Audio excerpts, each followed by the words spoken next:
Hello दोस्तों, welcome to my YouTube channel. आज है 21 मार्च 2021 और आज आपका कोस्ट गार्ड एग्ज़ाम हुआ है। आप सभी जानते हैं कि कल से ही 20 मार्च से ही आपका एग्ज़ाम चालू है और आज 21 मार्च है और आज भी आपका कोस्ट गार्ड नाविक का एग्ज़ाम था और फर्स्ट शिफ्ट का एग्ज़ाम हो भी चुका है। और एग्ज़ाम लेवल की भी बात करेंगे इस वीडियो में।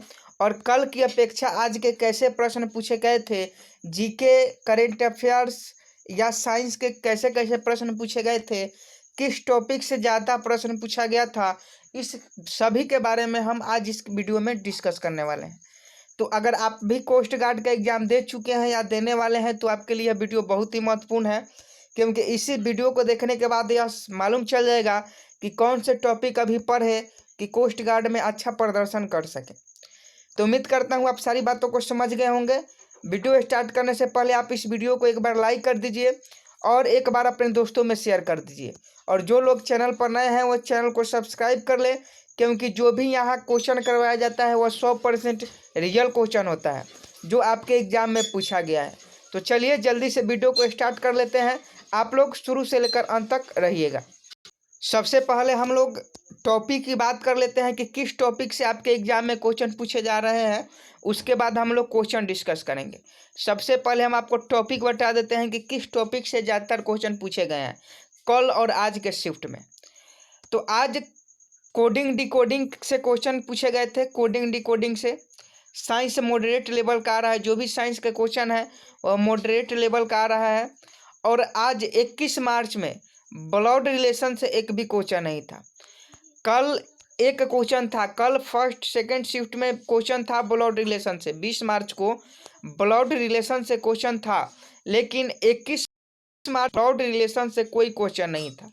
ऐसा फर्स्ट शिफ्ट में बच्चों का कहना है कि no blood relation. Blood relation से एक भी क्वेश्चन 21 मार्च को फर्स्ट शिफ्ट में नहीं पूछा गया था। एडवांस मैथ पूछा जा रहा है, ट्रिग्नोमेट्री जो है वो बेसिक पूछा जा रहा है। और बात कर लेते हैं तो मैथ में बोथ स्ट्रीम से क्वेश्चन आपके पूछे गए हैं। टाइम एंड वर्क से क्वेश्चन पूछा गया है, डायरेक्शन से क्वेश्चन पूछा गया था, सिंपल इंटरेस्ट से क्वेश्चन पूछा गया था, प्रॉफिट लॉस से क्वेश्चन पूछा गया था, रेशियो से भी क्वेश्चन थे और एलसीएम एचसीएफ से भी क्वेश्चन था और अलजेब्रा से भी क्वेश्चन था। अलजेब्रा कल के भी सभी शिफ्टों में पूछा गया था और आज भी 21 मार्च को भी पूछा गया है। इंग्लिश की बात कर लेते हैं तो एक्टिव पैसिव से पूछा था क्वेश्चन, नरेशन से क्वेश्चन पूछा गया था और करंट अफेयर से भी क्वेश्चन आपके थे। लगभग 2 से 4 क्वेश्चन करंट अफेयर्स के पूछे गए थे और इरोड से भी क्वेश्चन पूछा गया था। तो ये अभी तक आपने देखा टॉपिक, जिस टॉपिक से पूछा जा रहा है आपके एग्जाम में प्रश्न वो टॉपिक देखा। अब आपको हम बताते हैं कि कौन कौन से क्वेश्चन आपके एग्जाम में पूछे गए थे, कौन कौन से क्वेश्चन आपके आज के फर्स्ट शिफ्ट में एग्जाम में पूछे गए थे। तो आप इस वीडियो को लाइक कर दीजिए। जो लोग चैनल को सब्सक्राइब नहीं किए वो चैनल को सब्सक्राइब कर लीजिए। चलिए हम आपको ले चलते हैं क्वेश्चन की ओर।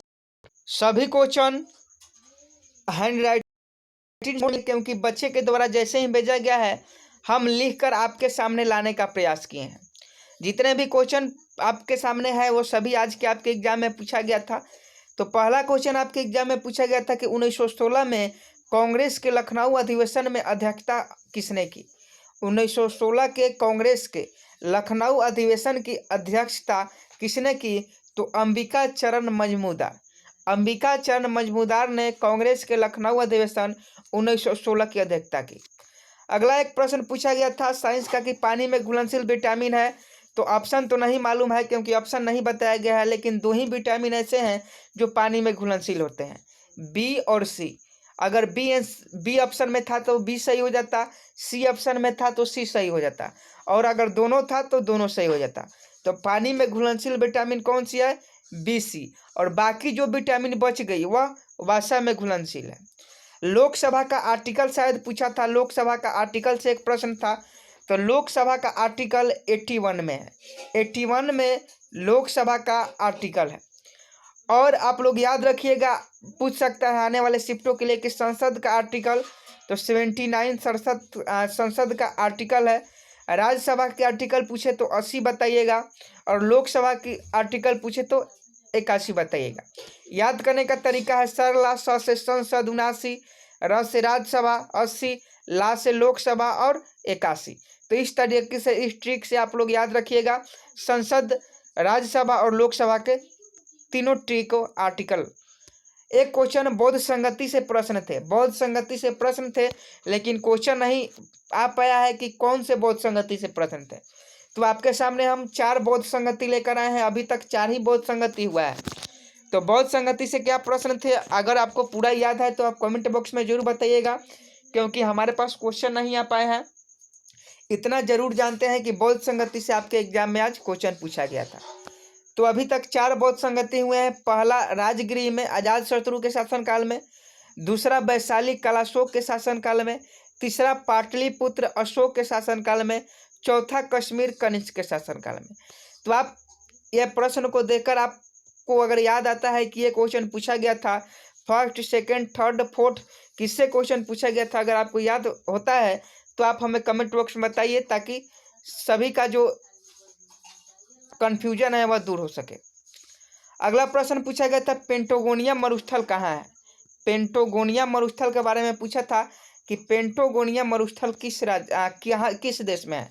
पेंटागोनिया मरुस्थल अर्जेंटीना में है। पेंटागोनिया जो मरुस्थल है वो अर्जेंटीना में है। एक प्रश्न पूछा गया था कि रेबीज का वायरस नाम है। रेबीज का वायरस नाम है तो रेहल्डो वायरस। रेहल्डो वायरस आपके ABCD जिस भी ऑप्शन में था वह आपका सही आंसर हो जाता। रेबीज का वायरस का नाम रेहल्डो वायरस है। अगला क्वेश्चन पूछा था कि करंट अफेयर का सवाल है, फिजियोलॉजी या मेडिसिन की खोज के लिए नोबेल पुरस्कार किसे मिला। फिजियोलॉजी या मेडिसिन की खोज के लिए नोबेल पुरस्कार किसे मिला, तो हार्वे जे अल्टर को।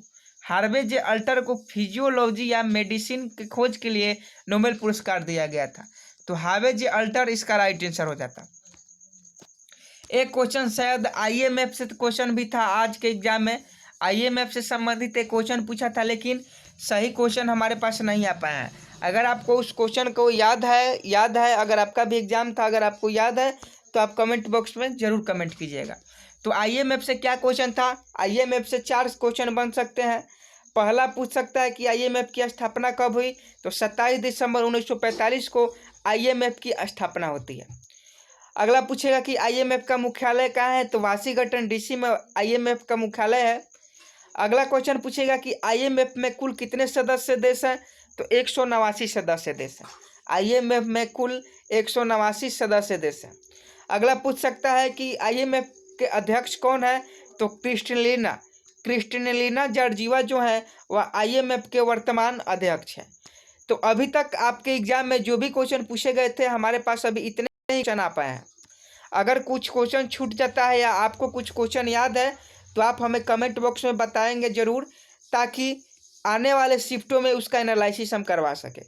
और यह वीडियो आपको पसंद होगी तो वीडियो को लाइक कर दीजिए, शेयर कर दीजिए। जो लोग चैनल पर नए हो चैनल को सब्सक्राइब कर लीजिए, और जिनका नेक्स्ट शिफ्ट में है वह हमारे साथ क्वेश्चन इस वीडियो के कमेंट बॉक्स में जरूर शेयर करेंगे, ताकि हम एग्जाम एनालिसिस करवा सकें। मिलते हैं नेक्स्ट वीडियो में, तब तक के लिए जय हिंद, जय भारत।